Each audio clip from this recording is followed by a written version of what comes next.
It's the Black Hat Executive Spotlight Series. Terry Sweeney here with Black Hat. I am joined now by Perry Carpenter, Chief Evangelist and Strategy Officer for KnowBe4. Perry, thanks for joining us for this Executive Spotlight today. Yeah, thanks so much for having me. Unbelievably, we are still talking about social engineering in the 21st century. But before we get to that, there's a concept that KnowBe4 has been popularizing that's got a great ABC mnemonic associated with it: awareness, behavior, and culture. Talk a bit about what that is in a bit more detail, plus its applicability to cybersecurity. Sure. And you were right on the way that you phrased that. You said it's a concept we're popularizing it. We did not originate it. It's been around for several years, but really the idea is that awareness alone has never been enough. We all get information in our heads, but we don't necessarily act on that. So when you think about the ABCs of cybersecurity, it's awareness, behavior, and culture. You know, that awareness has to filter down into beliefs and values. Those have to be exhibited through behaviors, and then that gets reflected and reinforced through the culture that gets set. From there, what ways do hackers use psychology to bypass the technical controls and many protections that companies set up to actually get to a live human to commence social engineering? Yeah, I think when we consider the technical environment, we have to realize that we've been doing a pretty decent job about creating really strong technical layers of security. We keep making it harder and harder for the hackers to get in through the traditional ways of bypass the firewall or do something else. And ultimately, what we've done is we've made some of that exterior so crunchy that they've got no other option than to just pick up the phone and call somebody.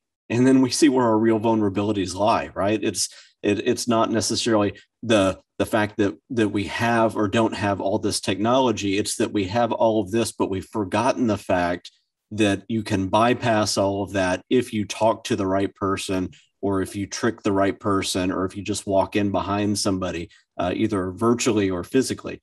And so that psychological aspect of just playing on human nature, human kindness, human faulty thinking, or very fast thinking is the method that the attackers are going to use. Because why spend weeks or months developing a technical exploit when I can just call somebody up and get through in 3 to 5 seconds? I totally take your point around the better crunchy technology that has shown lots of innovation and creativity to protect us from exactly the ills that you're alluding to here. Vendors really haven't come up with making better human beings yet, or more foolproof ones. So we're left with that. That being said, why should cybersecurity professionals who are trying to implement security awareness programs think more like marketers? What's that about? Yeah. Well, I think we've suffered from the mindset. This goes back to the ABCs, right? We've suffered from the mindset for decades that if we tell people once something, that they'll just somehow absorb that knowledge and then reflect that out in their behavior. And we give these policy statements or an onboarding course, or maybe even a yearly thing. But if you notice it, Coke and Pepsi and McDonald's and Pampers and everybody else, they never just tell us about their product once a year. What they want to do is they want to bring that front of mind so that at any given time when we think about the fact that we're thirsty or we need to do something related to a certain product choice architecture, that their thing comes front of mind. And I think security folks have a lot to learn from that. The principle of marketing is reinforcement of the message, right? Maybe the mnemonic should be ABCR. Right. Yeah. Well, yeah. Some kind of reinforcement, repetition. And when you get to the culture piece, that is a social based modeling structure that comes out there. If I see somebody doing something, I naturally start acting that way. I naturally start adopting the vocabulary of my friend circle.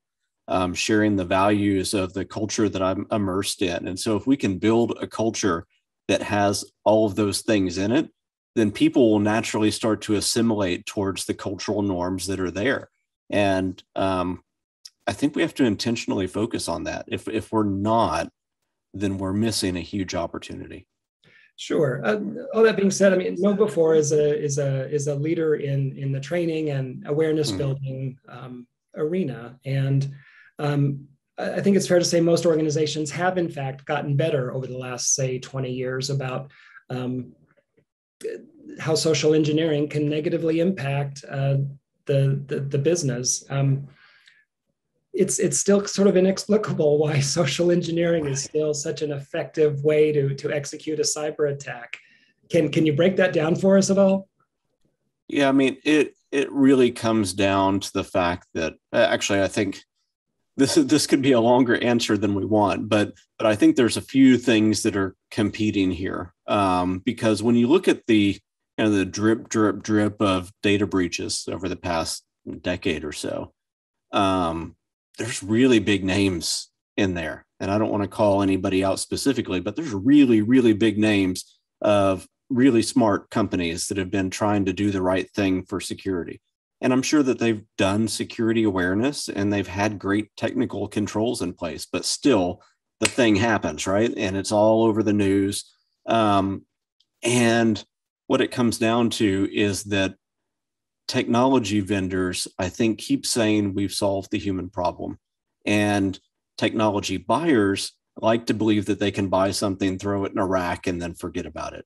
And so we've been kind of setting people up for failure because we've been saying we've taken care of that. We've taken care of that. Or our roadmap says we'll take care of that within the next 6 months. People buy it, they put it in.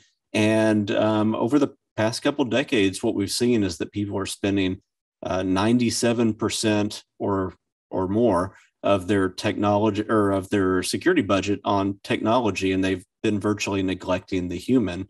And that human is a critical layer of defense.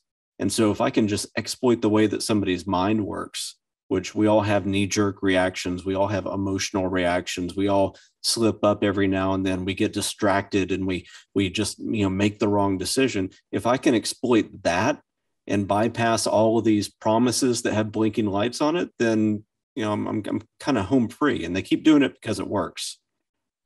Well, I guess there, but for the grace of God, go I or my organization. Right. We're all prone to this. We are, in fact, human and prone to fallibility. And we do see branching off, right? Because we had traditional phishing and we taught people to look at links and to think about that. But then we create this whole mobile ecosystem where it's really hard to interrogate a link. And even if somebody built that right behavior, then the cyber criminal shifts again and they do business email compromise that might not have a link in it at all. Right. And so the training messaging has to adapt as well, because if we want to codify a behavior, we actually do have to model that behavior and continue to repeat that again, that reinforcement piece that you were talking about. Perry, thanks for a bracing update on social engineering and what we can do to better protect ourselves. Thanks for joining us for this Black Hat Executive Spotlight. Yeah, thanks for having me again. We've been talking with Perry Carpenter, Chief Evangelist and Strategy Officer for KnowBe4. This has been Terry Sweeney for Black Hat. Thanks for joining us for this Executive Spotlight series, and we'll see you next time.